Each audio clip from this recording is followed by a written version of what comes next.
اور ہمارا عقیدہ یہ ہے 40 سال کے بعد حضور نے اپنے نبی ہونے کا اعلان فرمایا. نبی بنائے گئے الگ چیز ہے. وہ نبی کب بنائے گئے تھے یہ خود رسول پاک سے پوچھو. آپ کب نبی بنائے گئے تھے؟ ان کی کتابوں سے نہ پوچھیں گے، ہم حضور سے پوچھتے ہیں. میرے آقا فرماتے ہیں کنت نبیا وآدم بین الماء والطین، میں تو اس وقت بھی نبی تھا جب آدم کو پانی اور مٹی میں گوندھا جا رہا تھا. آدم علیہ السلام کے خمیر کو گوندھا جا رہا تھا، اس وقت بھی میں نبی تھا. یہ اللہ کے حبیب صلی اللہ علیہ وسلم نے فرمایا. اور یہ لوگ کہتے ہیں 40 سال کے بعد نبی بنائے گئے. اچھا چلو ٹھیک ہے، اس حدیث کو اگر نہیں مانتے، معجزہ کب دیا جاتا ہے؟ معجزہ کب دیا جاتا ہے؟ جب نبی اپنی نبوت کو ظاہر کر دے. اسے لوگوں کو قائل کرنا رہتا ہے، ایمان کی طرف بلانا ہوتا ہے، اپنی حقانیت کی دلیل پیش کرنی ہوتی ہے، تب نبی معجزہ دکھائے گا.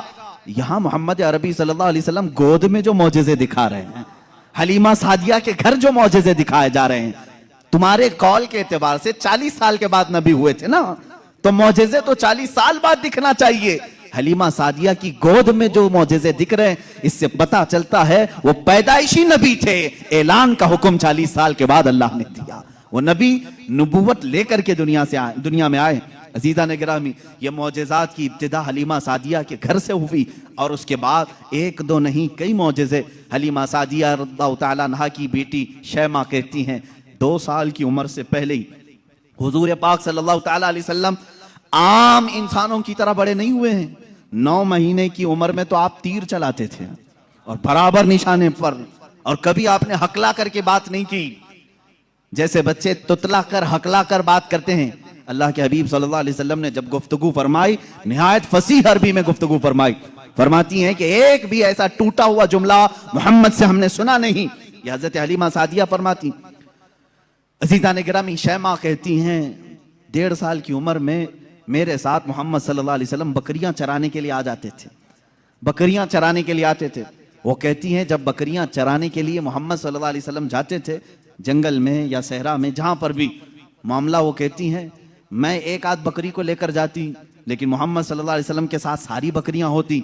فرق یہ تھا کہ میں دھوپ میں چرا رہی ہوتی، لیکن ہمیشہ محمد صلی اللہ علیہ وسلم پر بادل کا ایک ٹکڑا سایہ بنا رہتا تھا، ہمیشہ چھاؤں رہتی تھی. کبھی دھوپ براہ راست ان کے رخساروں کو نہیں مارتی، ان کے رخساروں پر نہیں پڑتی. یہ حضرت شیمہ کہتی ہیں، حلیمہ سعدیہ کی بیٹی کہتی ہے ایک دن ایسا ہوا محمد عربی صلی اللہ تعالیٰ علیہ وسلم 1.5 سال یا 2 سال کی عمر کے آس پاس ہیں. اچانک 2 لوگ آئے اور ان کو کوئی پہچانتا نہیں تھا. محمد عربی صلی اللہ تعالیٰ علیہ وسلم کو انہوں نے ایک درخت کے نیچے لٹایا اور ان کا سینہ چاک کر دیا.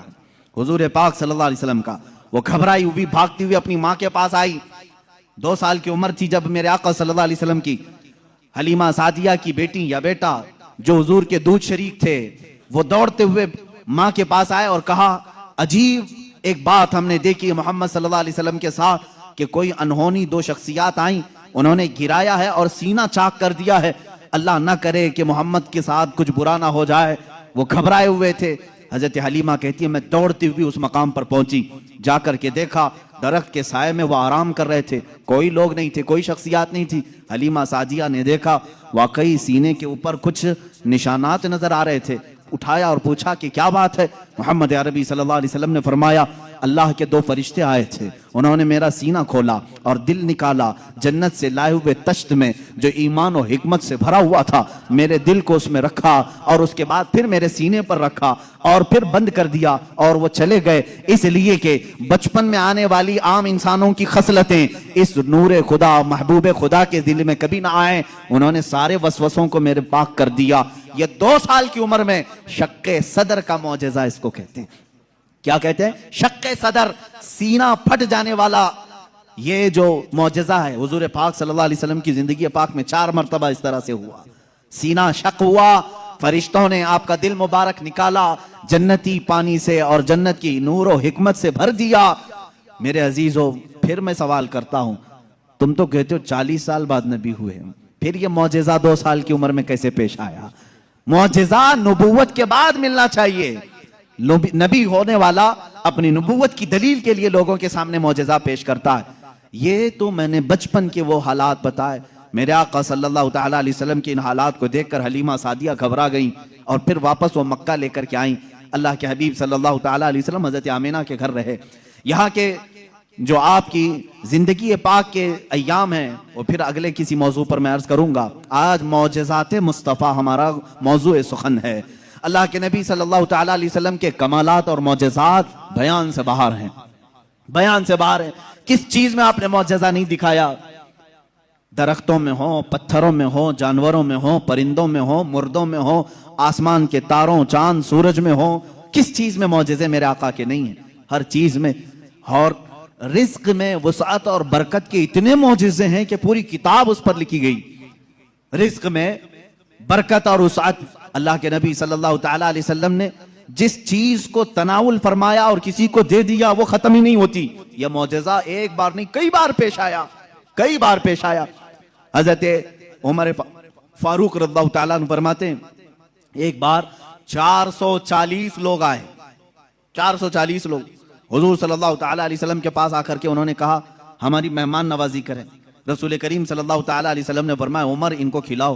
حضرت عمر نے کہا آقا میرے پاس ایک ہی آدمی کا کھانا ہے, ایک آدمی, یہ 440 ہیں. رسول کریم صلی اللہ تعالیٰ علیہ وسلم نے ایک کھجور انہیں دی اور فرمایا جاؤ جتنا کھانا ہے اسی میں سے کھلاؤ. حضرت عمر کہتے ہیں میں لے گیا, 440 لوگ کھاتے رہے, میرا کھانا ختم ہی نہیں ہوا. وہ کھا کر چلے بھی گئے, میرا گھر پورا کھا لیا, پھر بھی کھانا باقی رہا. یہ رزق میں برکت اور وسعت کے ایک نہیں بے شمار معجزے ہیں میرے آقا کے. صلح حدیبیہ کے موقع پر مکہ مکرمہ جا رہے تھے عمرہ کی نیت سے حضور اکرم صلی اللہ تعالیٰ علیہ وسلم. مکہ والوں نے بیچ راستے میں روک لیا تھا اور اس کے بعد ایک وقت ایسا آیا کہ لوگوں کے پاس پانی ختم ہو گیا, پانی نہیں تھا, اور ایک کنواں قریب میں تھا وہ بھی سوکھ چکا تھا. وہ کنواں آج بھی مکہ میں موجود ہے, ہم نے اس کی زیارت کی. آپ ان سعودیوں نے 4 سال پہلے شاید ایک کمپنی کو ٹھیکے میں دے دیا اور اس کمپنی کے انڈر اب وہ کنواں ہے, ابھی اسے ختم نہیں کیا گیا. تقریباً 14 صدیاں پرانا کنواں آج بھی موجود ہے. وہ سوکھا ہوا بالکل سوکھ چکا تھا. حضور پاک صلی اللہ تعالیٰ علیہ وسلم نے کلی فرمائی اور کہا اس کنویں میں ڈال دو. صحابہ کہتے ہیں ہم نے اس کنویں میں پانی ڈال دیا, تھوڑا سا کلی کا پانی تھا, کنواں لبالب بھر گیا. پانی سے اتنا بھرا کہ جتنے لوگ تھے سبوں نے اس کنویں سے پانی پیا بھی, وضو بھی کیا, جسے غسل کی حاجت تھی غسل کیا, اپنے جانوروں کو بھی پلایا. ایک صحابی سے پوچھا گیا آپ لوگ کتنے تھے اس وقت؟ وہ کہتے ہم 1400 لوگ تھے, لیکن میرا یقین ہے کہ اگر 1 لاکھ ہوتے تو بھی پانی کم نہ پڑتا. اور اس کے بعد وہ کنواں کبھی سوکھا نہیں, آج بھی پانی اس میں موجود ہے. اور ایک کنواں بیر شفا جس کو کہتے ہیں, اس کے متعلق میں نے یہ سنا ہے کہ وہ نہایت ہی کھاری پانی, کڑوا پانی, جانور بھی نہیں پیتے تھے. اللہ کے نبی صلی اللہ تعالیٰ علیہ وسلم بدر سے واپسی کے موقع پر اس میں اپنا لعاب پاک ڈالا, وہ پانی آج بھی میٹھا ہے, آج بھی میٹھا ہے. ان سعودیوں نے اس میں سیمنٹ بھر دیا, ڈامر ڈال دیا, تارکول ڈالا, کیمیکل ڈالا, ان کے اعتبار سے یہ شرک ہے.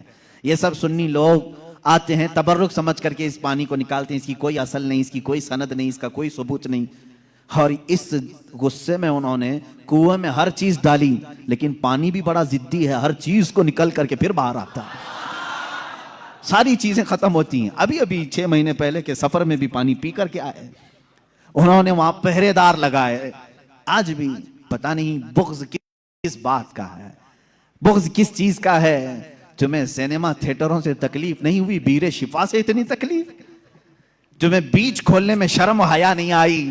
مصطفیٰ کریم صلی اللہ تعالیٰ علیہ وسلم کے عشاق اور محبت کرنے والے اگر تاریخ کی کسی چیز کو دل و جان سے یقین کے ساتھ عمل کرتے ہیں اور انہیں شفا بھی ملتی ہے, تو ان کے پیٹ میں درد